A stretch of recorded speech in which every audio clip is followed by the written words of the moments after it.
Two. Of course, in February, when 80 HBCU presidents went into the Oval Office, meet with Donald Trump, he made this big promise to support HBCUs, transferring oversight from the Department of Education directly to the White House. Y'all recall this, right? Press play. Historically, black colleges and universities are incredibly important institutions, woven into the fabric of our history, just about like no other. Church is very important, yes. Right? Yes. Colleges and universities. Come here. My defender, he's on With this executive order, we will make HBCUs a priority in the White House, an absolute priority. All right. Yes. A lot of people are going to be angry that they're not a priority, but that's okay. And we will pledge our support to you, your mission, and our shared mission of bringing education and opportunity to all of our people. Well, the new GOP-backed tax plan would overhaul the Education Act of 1965 by stripping Title III and Title V federal funding from HBCU and minority-based colleges. If passed, schools would have to graduate or transfer at least 25% of their students or lose money. Now, according to the Chronicle for Higher Education, at least 61 HBCUs and minority institutions that receive Title III and Title V funding fall below the 30% mark. In total, 36 schools will be ineligible to receive any funds. Let's go to our panel here. Derek, I want to start with you. Sure.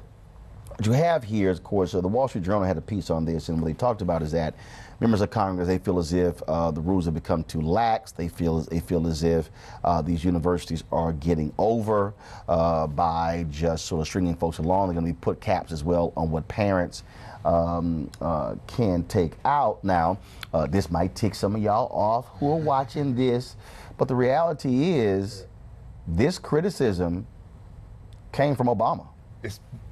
Wow. Yes, No, it did. No, I'm saying, Yes, I mean, it did. and we took him to task right here on this show. Right, Roland. The reality is, he said to the Congressional Black Caucus in a meeting with them, well, look, if these HBCUs can't graduate these students, they shouldn't exist. That's right. Without acknowledging that one of the issues that you see that takes place at HBCUs is that a lot of students don't graduate in 4 years because many of them go to school, they go to work, they come back. I mean, so it's not the same as other institutions where folks are pretty much going for 4 or 5 straight years.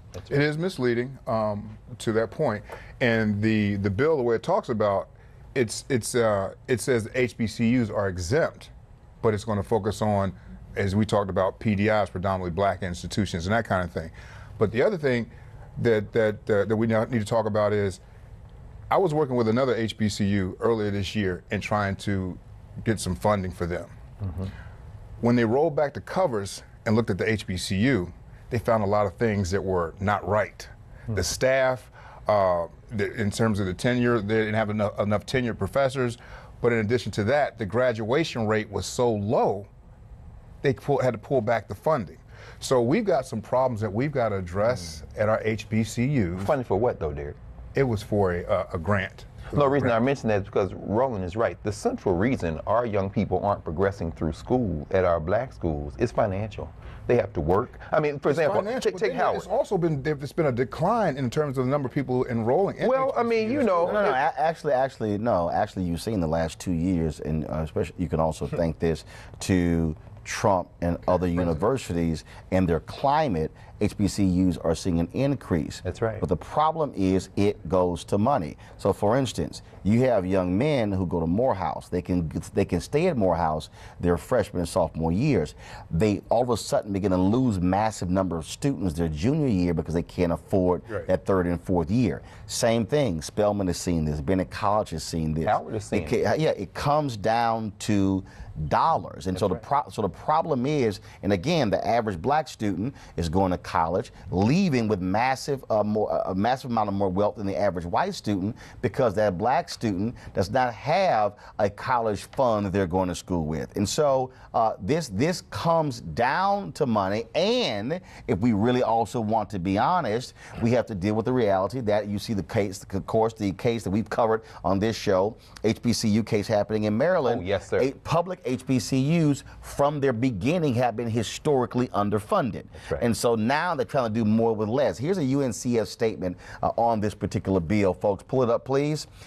Says, The UNCF is disappointed the bill fails to put Pell Grants, the federal government's primary college assistance program for disadvantaged students, on a path to covering a meaningful portion of college costs for the nearly 8 million students who rely on these grants annually. Moreover, UNCF is deeply concerned that the bill fails to make new investments in HBCUs, which pull above their weight in producing African-American college graduates. Ray.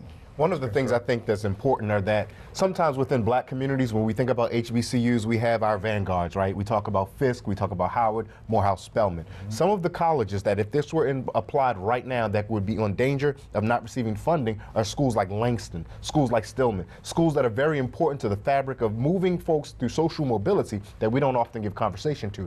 So lastly, Dr. Melissa Harris-Perry did a really good presentation at the National Alliance of Black School Educators about which colleges are actually being vehicles for social mobility. Among them, in the state of North Carolina, the #1 is Elizabeth City State University. Of course. We have to continue to invest and protect our HBCUs, but not just the more famous ones that we know of and call off names, but those that are intimately doing the work on the ground. But again, what you have here, Greg, I want to speak to this before I go to break. What you have is, and let's just cut to the chase, you have white legislators who don't understand the difference between what HBCUs are dealing with and what traditional schools are dealing with. HBCUs are also having to deal with remedial education.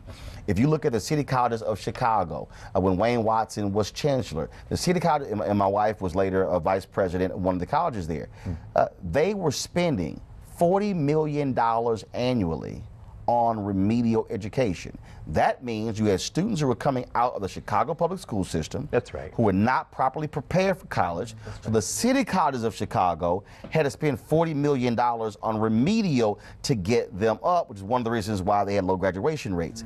I am not saying that HBCUs are less than, but what a HBCU is having to deal with, they're having to deal with students who are coming from places, who are coming from high schools and middle schools, elementary schools that were not properly funded, didn't have the same resources, did not have the same surround services, and so now they're having to repair in their first and second year what should have been dealt with K through 12. They don't understand it, and they're not concerned. This is just the next in their series of wealth transfers. By going after the Higher Education Act of 1965, they're going to try to move some of this money to these for-profit colleges, and which do not do what the HBCUs do. HBCUs take a kid who may be at one level, and by the time they finish, she or he is at or above the level of people who came in with better skills. They're going to try to take their same money, rob the HBCUs, and move it over to Betsy DeVos's private industry. I believe, no, seriously, this is what they're doing. It's going to be Social Security, all this stuff. This is just the latest in the series. Weekdays on TV One.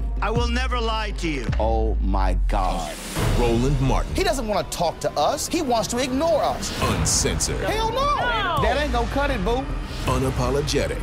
No, that is fundamentally false. You are wrong. Unfiltered. He wants an America where we all look alike. He ain't talking about black people. Unrelenting. You better go work out, because you got a fight on your hands. NewsOne Now with Roland Martin. Weekdays at 7 a.m. on TV One.